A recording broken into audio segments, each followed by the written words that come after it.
જિંદગીમાં પહેલી વાર ગાડી લ્યો છો યા પછી તમે ગાડી શીખી રહ્યા છો તો એ મેન્યુઅલ હોવી જોઈએ કે ઓટોમેટિક? આવો એના વિશે વાત કરીએ. જો હવે કોઈ પણ વ્યક્તિ ઓટોમેટિક ગાડી ચલાવવાનું શીખે છે યા પછી ઓટોમેટિક ગાડી ચલાવવાનું પ્રિફર કરે છે, શું કામ? બીકોઝ ઇઝ ઓફ યુઝ છે. ટ્રાફિક બહુ વધી ગયા છે એટલે તમને જે ઓટોમેટિક કાર છે એ સિમ્પલ પડે છે ચલાવવામાં અને ઇઝી પડે છે. But on the other hand manual ગાડી આવડવી બહુ જરૂરી છે. કેમ કે અકોર્ડિંગ ટુ અ સર્વે આપણા ભારત દેશમાં હજુ પણ 85% વધારે ગાડીઓ જે છે અત્યારના એ મેન્યુઅલ છે, એટલે કે ગેરવાળી ગાડી છે.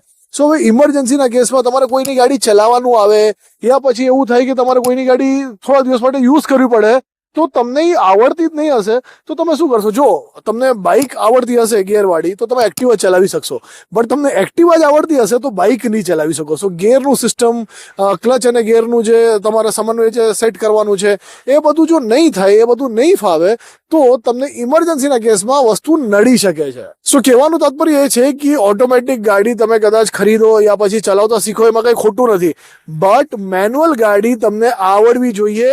એ બોટમ લાઈન છે, એ કટુ સત્ય છે અને આ મારું બેસ્ટ સ્ટેટમેન્ટ છે. તમે આનાથી અગ્રી કરો છો કે નહીં, બિલકુલથી તમારી જે રાય છે એ કોમેન્ટ સેક્શનમાં નાખવાની નહીં.